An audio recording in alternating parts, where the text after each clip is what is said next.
day my job is as a professor for the University of Exeter, so I teach and do research at the Penryn campus, and when I come and do preaches from time to time, I try and get usually some science into the service, so I'm making you all into scientists. That's my long-term vision. But actually today, it's going to be Science Light, some of you might be pleased to hear, and I want to talk about challenges. And I've personally, in my life, been through some major challenges, and I want to talk about one in particular. So today's going to be part testimony, and then part some content from the Bible and from reading around this topic. And anyone who knows me knows that I love structure. So that means you're going to get some slides and also get some headings and some subheadings. So don't you feel calmer just seeing those points in front of you like that? So this is what we're going to cover. The scripture today is 2 Corinthians 12.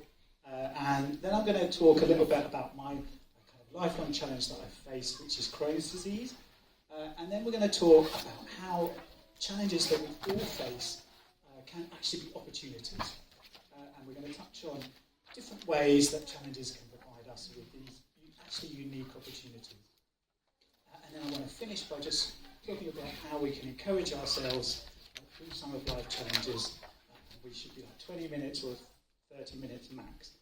And then we're going to have a bit of a response time after that. Okay, so let's start with our scripture today, which is 2 Corinthians 12. So Paul is talking to the Corinthians, and he says this: because of the extravagance of those revelations, and so I wouldn't get a big head, I was given the gift of a handicap to keep me in constant touch with my limitations. Satan's angel did his best to get me down. What he in fact did was push me to my knees. No danger then of walking around high and mighty. At first, I didn't think of it as a gift and begged God to remove it. 3 times I did that. And then he told me, my grace is enough. It's all you need. My strength comes into its own in your weakness. Once I heard that, I was glad to let it happen. I quit focusing on my handicap and began appreciating the gift. It was a case of Christ's strength moving in on my weakness. Now I take limitations in stride and with good cheer. These limitations that cut me down to size, abuse, accidents, opposition, bad breaks. I just let Christ take over, and so the weaker I get, the stronger I become. So for me, this is a real special piece of scripture. We're going to unpick some of this and what Paul was talking about here.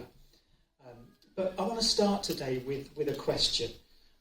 So I want those of you who are of faith to put your hands up if since you've come to faith, you've found life utterly idyllic. So no problems, worries or stress of any kind. Anyone? And if there is, can you tell me the secret? So no one. Okay, instead, put your hand up. A different question. If since you've come to faith, you have in fact encountered problems, challenges, stress of one sort or another. Okay, that's what I was expecting. So it's all of us. So I kind of recently read this quite old book. It's a bestseller. It's by Morgan Scott Peck, The Road Less Travelled. And he starts this book actually with a 3-word sentence: life is difficult. And he goes on to say, this is a great truth, one of the greatest truths, and later, life is a series of problems. So it's a nice sunny day today, and I don't want to be too much of a downer, but we know actually that there's truth in that. Life is a series of challenges. While it holds potential for immense joy and beauty, at the same time we encounter during our lives numerous problems, and these can come in a series of various guises. So I made a PowerPoint slide to illustrate some of the common challenges that we can face. So of course, health is one of the areas we're going to be talking about today. I'm going to reflect on my issues with a health challenge. Also, many people face mental health challenges, which can be just, if not more, difficult. People can struggle with addictions. Financial issues are very common. At times in our lives, we can find ourselves struggling financially or be in debt. Nearly all of us, I'm sure, at some point have had relationship challenges. So with friends, family, or a partner. And when I entered common life challenges into Google, I got this one back, existential angst. So I thought I would include that in my list. I didn't actually know what it means, but it's characterised by the impression that life lacks meaning and confusion about one's personal identity. So I thought, okay, that's probably something we've all struggled with, so that's on the list. And so all of these challenges can make us end up feeling a bit like this. Sometimes we feel we're just facing these challenge after challenge, and it can be difficult. And I'm sure you've all felt like this at some point in your life, and I certainly have. But the Bible has quite a bit to say about challenges and the opportunities they provide. And in the scripture we read at the start, Paul is even calling them gifts. So that's quite a shift maybe to how a lot of us people look at some of these challenges. So moving on to my personal experience with challenges. So I promised I wouldn't do too much science, but of course I have to squeeze a little bit of science into the talk. So what is Crohn's disease? This is a disease that's known as an inflammatory bowel disease. And it's shown here, kind of on the right, right as you look at it.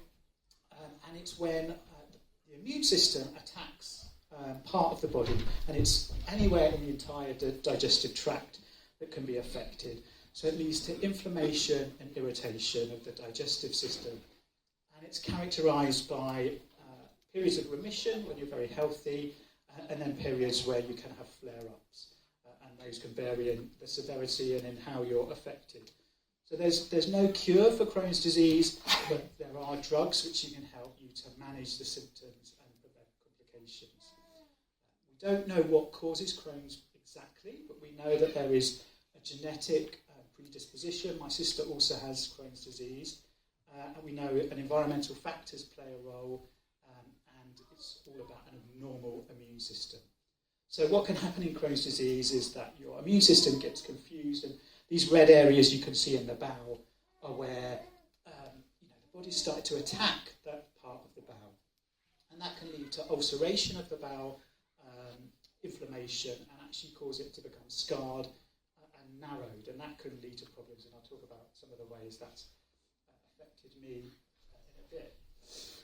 A related disease is colitis, and that's shown here on the left as you look at it, and that's very similar to Crohn's, like a cousin, but it just affects the large intestine. So here's my timeline of Crohn's disease. The first thing I want you to note from this picture is just look at how magnificent my hair used to be. It's 11 years old, and just look at the sad demise of it over time. So one day I might shock you all by growing it all back. I was diagnosed with Crohn's disease at the age of 11. So this is actually just 1 year older than my oldest son, Joe, and thinking about that kind of made me realise perhaps, how challenging that would have been for me as a kid, and also for my parents as well, maybe even more challenging. So at the time, my disease presented with an upset stomach, and I was losing a lot of weight. And so my parents took me to the GP, and they tried a variety of things, so kind of withholding certain food groups. They thought I might have celiac disease at some point, which is where you're gluten intolerant. But all of this kind of change in diet, none of it really helped. So then I underwent kind of a series of quite unpleasant tests involving endoscopes. And I was finally diagnosed with Crohn's disease at the age of 11. And at that immediate period, the doctors kind of had a watch and wait treatment plan, because the drugs that are used to treat Crohn's disease that impact your immune system can also cause side effects in kids, so it can prevent your normal growth. And so I kind of soldiered along from 11 till 16 and managed to get through my GCSEs. I remember particularly towards the end of this period really struggling. So another side effect of not being able to absorb food properly was I couldn't absorb enough iron, and so my hemoglobin in my blood was around half of a normal person, and that meant I was absolutely terrible on the sports field. And I remember coming like dead last in our kind of warm-up lap around the field because I had half the oxygen carrying capacity of all the other kids. And I just about finished my GCSEs, and I remember kind of walking home from school and then basically collapsing with exhaustion, and was kind of whisked into surgery because part of my bowel had become narrowed. And what the doctors did, or the surgeon did, is they cut that narrow region of the bowel out and essentially stitched together the two healthy ends. That was quite painful, as you can imagine. Of course, it was done under general anaesthetic, but even coming around from that was challenging. And I also got shingles, which is where you have a resurgence of chickenpox, and that can lead to blisters over one side of you because my immune system had just taken such a big hit. But then I had a kind of a period of relatively good health for a few years until I was 20, so approximately 40 years. At this point I was on drugs, but at that time the drugs used to treat Crohn's disease were fairly ineffective, to be honest. And so at the age of 20, after kind of having a burger, I think it was something like that, essentially the narrow part of my bowel, the food just got stuck, and that's called a small bowel obstruction, and that's a life-threatening situation. You can no longer absorb food or water. It's obviously very painful. You have stomach cramps. So again, it was another kind of trip, blue light trip to the hospital, and it was decided I need another surgery. So where they'd cut out the disease part of the bowel before, it reoccurred and become narrow, and strictured is the terminology. And so I had another surgery to remove that region of the bowel. But this time the recovery was not straightforward. So I remember coming home from the hospital, going back to so I had a 4-inch scar down my middle here, where they gain access, and they staple it. I thought I might have some nice stitches, but no, they get the staple gun out and staple it. And I remember when those staples were removed, I went home thinking that was the end, and then basically the wound just opened up again. And that was because it had become infected while I was in hospital. So I went to my GP and they did some swabs and some tests, and it turned out it was infected with something called MRSA. So this is methicillin staph, essentially. And this is a bacteria that kind of resides in hospitals, and it's resistant to many of the antibiotics used to treat it. So this was obviously a really serious situation because I was infected with something that was very difficult to treat. Fortunately, I had a really astute GP, and also by God's grace, he recognised that, by watching and waiting, I might be able to heal by myself, just by kind of cleaning the wound, without the need to go on really powerful antibiotics that can damage your liver. And that was just an amazing decision. And as I say, by God's grace, I was able to recover from that disease over time. And then I had a really good extended period of health. I was able to go to university, do my PhD, and start my kind of scientific career. And that was interrupted by a new manifestation of the disease called fistulizing Crohn's disease. So a fistula is an unnatural channel that forms between the bowel and some other region of the body. So in my case, it was the small bowel forming an artificial channel with the surface of my skin. And because that channel can't break through the surface of the skin, which is like a natural barrier, an abscess forms at that point, and it just fills up, and it's incredibly painful. And so I went into hospital, and I had to have that abscess drained. But unfortunately, it's really difficult to get these things to heal, these unnatural channels, because they have to heal from the inside out. So it's not like a normal wound where you can make your cut and then stitch it up and it's all nice and neat. It has to be left open. And because I had a lot of these kind of fistula, so it's called complex fistula when you have multiple channels, I needed some other intervention. And I had a really good surgeon who essentially over 2 years managed to fix me. And she did this by using what's quite it sounds quite barbaric, but a technology called CTOMs. And these are essentially like rubber bands that they put through the fistula. And what they do is by tightening those, they can gradually draw that wound out to the surface. So it's, I'm sure there's analogies, with our Christian faith about healing from the inside out. But over 2 years and 13 operations under general anaesthetic, she was able to move those fistula out to the surface of my body. And then I was cured. So maybe I'll just touch on one thing, because this is starting to get a long list of woes. But another kind of challenge I had following the curing of that, after I had my first son, Joe, was I began to experience a lot of lower back pain. And I thought at the time, this is because I'm lifting a baby, they're wiggle everywhere, and just lifting them causes that trouble. But it was persistent and it didn't go away. And so I went to my GP and had an MRI scan and was diagnosed with kind of a second disease, spondyloarthropathy. That rolls off the tongue nicely. And this is kind of linked to my Crohn's. So because I have this kind of centre here of inflammation, those inflammatory cells kind of radiate through the body and they can cause inflammation in other areas of the body. And of course your spine, runs along next to your digestive tract.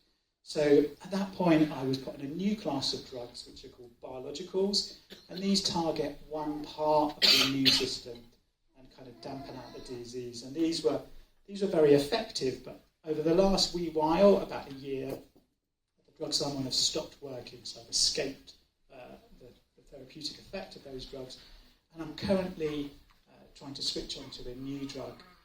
And it's interesting that this week, preparing this, I've really struggled with my Crohn's. It's been really challenging. So it's kind of it's very real in terms of what I'm talking about today.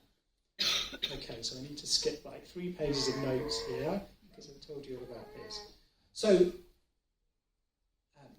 now I want to move on for the rest of the talk to kind of present some of my reflections on how challenges like this, and we all face challenges of one sort or another, can also be opportunities, and why I think Paul talks to them about like a gift of some sort. So here he says, he was given the gift of a handicap, and then he's quite honest, isn't he? He says, at first I didn't think of it as a gift and begged God to remove it. 3 times I did that. It's really interesting the use of 3 there, because in the Bible 3 and 7 are often not used literally. So God, for example, Jesus tells us we need to forgive 70 times 7, meaning we need to forgive indefinitely. And my feeling here is this is something that was big for Paul.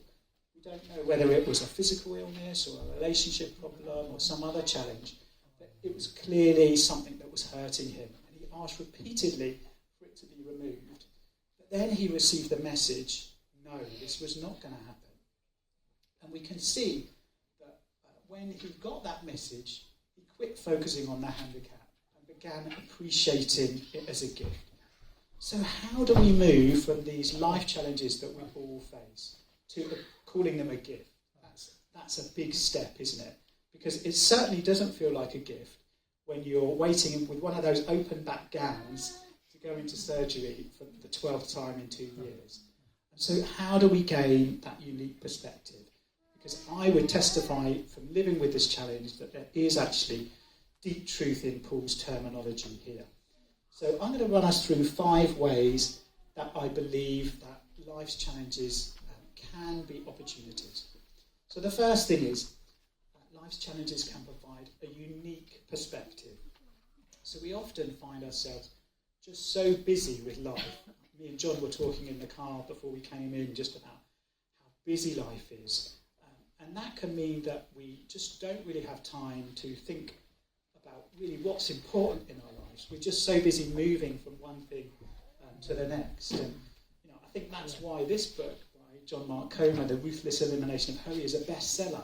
Because we all do this, don't we? And so one of the things about challenges is they can take us out of this hurry, take us away from this busyness, give us this unique perspective. So just like this giraffe has got his head above the trees here and has a completely different perspective to if he's in the forest, so having a major life challenge can provide this perspective. And I remember sitting in a hospital bed after one of these surgeries to try and remove the fistula that I was facing, and just having a really deep sense of clarity about what was important in my life. And I can tell you what, it wasn't kind of what I was doing at work. It wasn't about achieving stuff. It wasn't about getting any life goal done. What it actually came down to was it was about relationships. It was about relationships with God and relationships with other people. That's at the end of the day what really mattered when everything else was going to potentially be taken away. When you risk losing everything, you have crystal clear clarity about what's important in your life. And essentially it's love. That's what it comes down to. So that, is really useful because it lets you maybe have a reset in your life and be driven by a different set of motivations than if you're in this kind of midst of this hole all the time.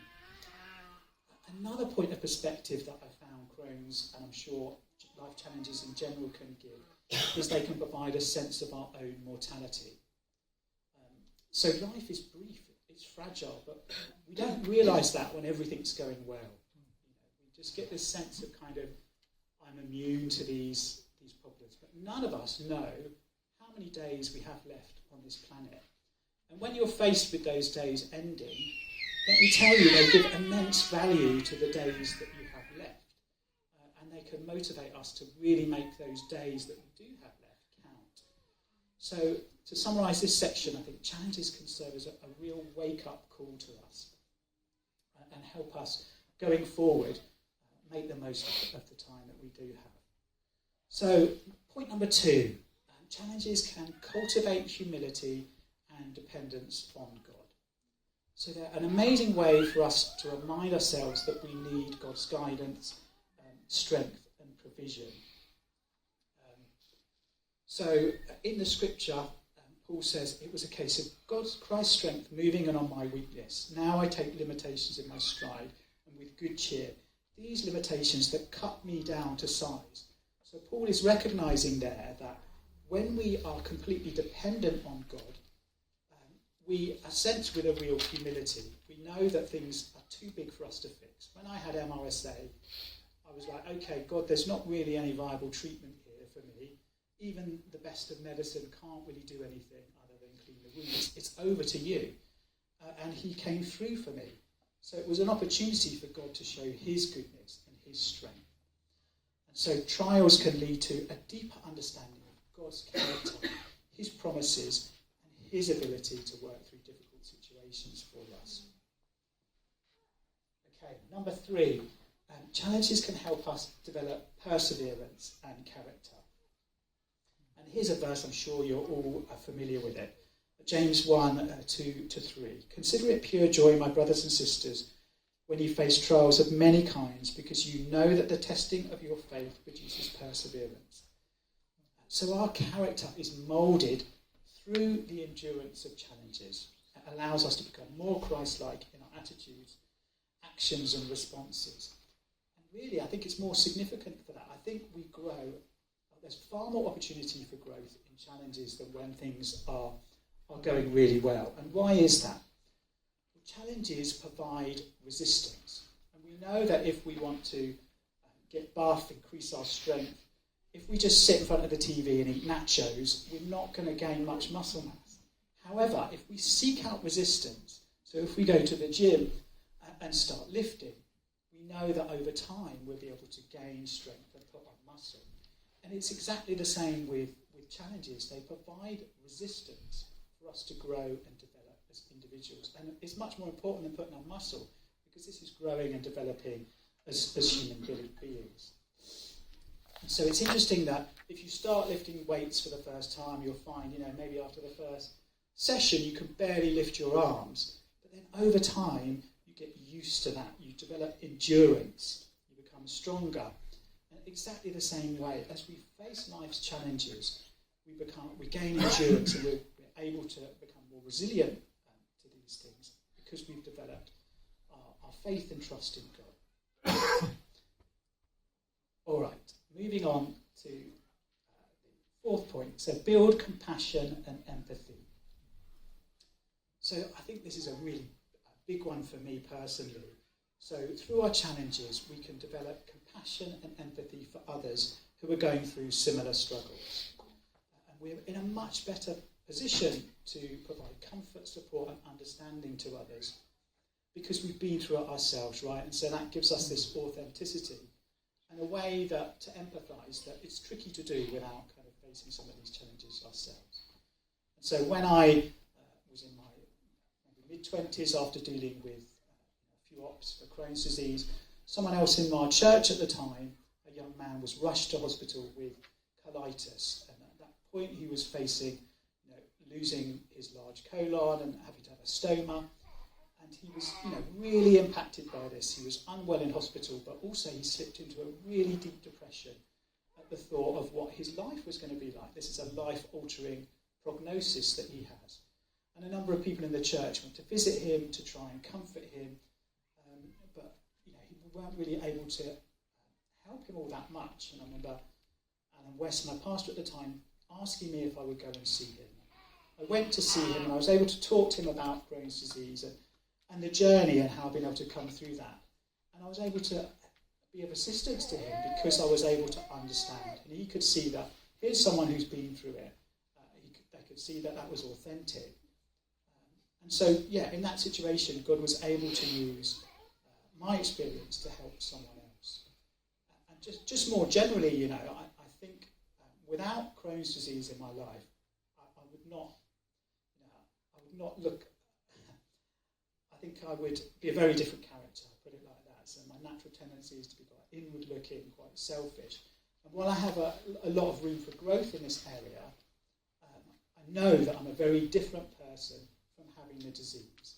And if you were to ask me if we could take Crohn's disease away from you, but you go back to this old character, I would say I would keep it, despite all the pain, because of what it's brought to me in terms of my development. Okay. Last way that we can be shaped by the challenges. They can be an opportunity to testify God's grace.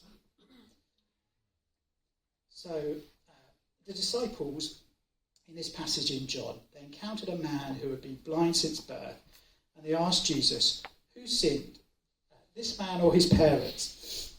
Jesus answered, neither this man nor his parents sinned, but this happened so that the works of God would be displayed in him.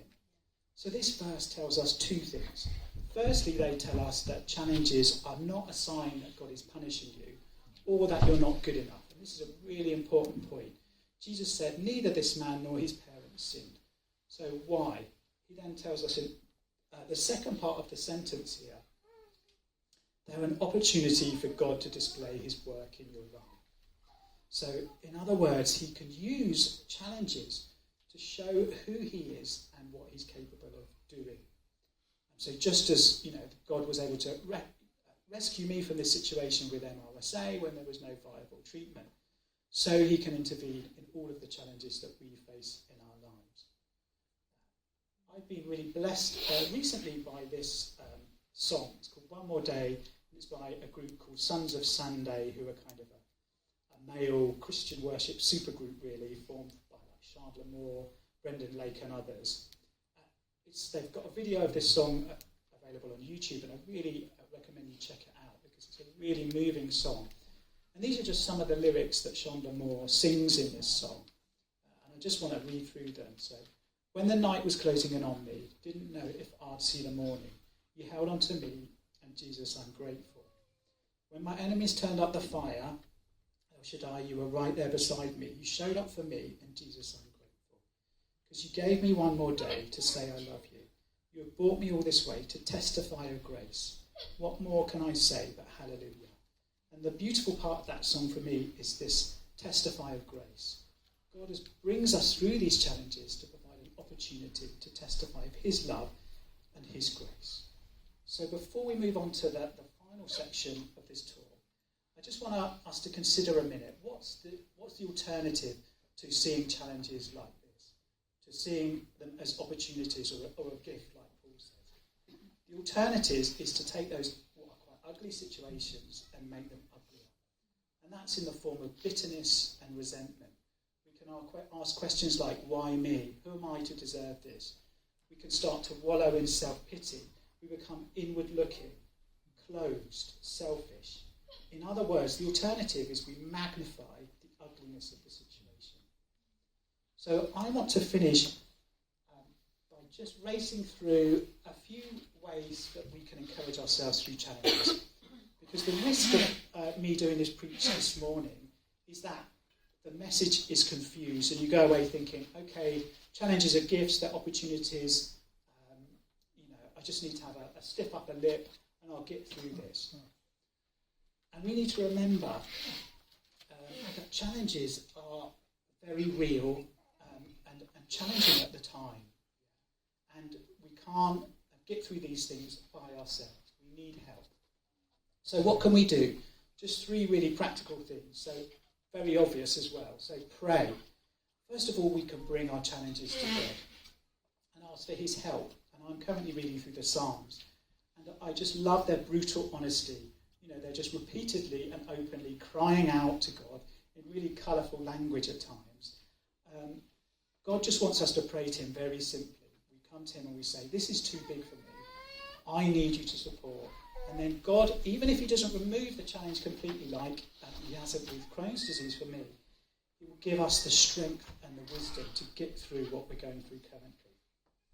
Okay, second, we can read the Bible. So why do we do that? Well, the Bible is full of stories of people who faced challenges and overcame them. And I love the way, throughout the Bible, the story is God using weak, broken people to do amazing things for God. And so we can read the Bible and gain encouragement from that. And a final point, don't try and go it alone. So this is a really important one.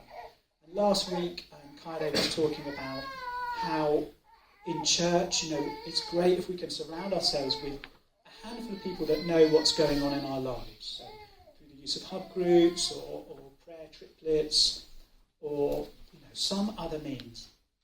And one of the things about being Christians is I think we're really good at putting on this front when in fact we're crumbling inside, right?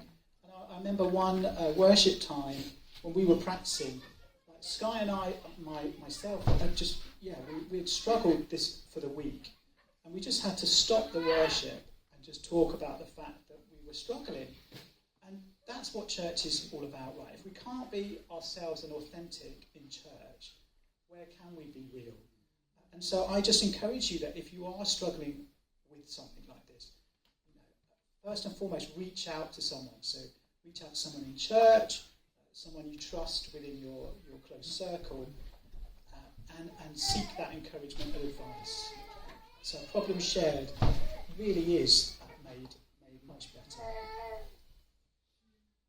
Okay, final slide.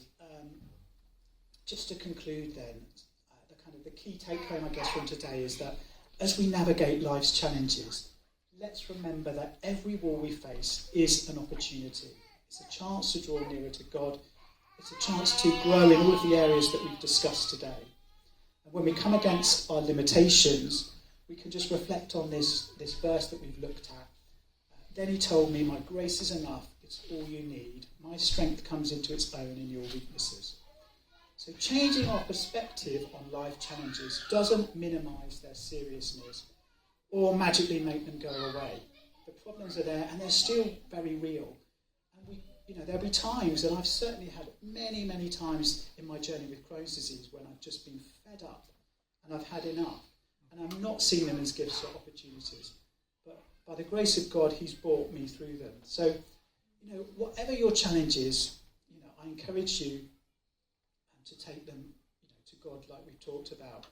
And they can affect you in exactly the same way. So we've talked about my physical health issues, but addiction can lead you to feeling helpless and ashamed.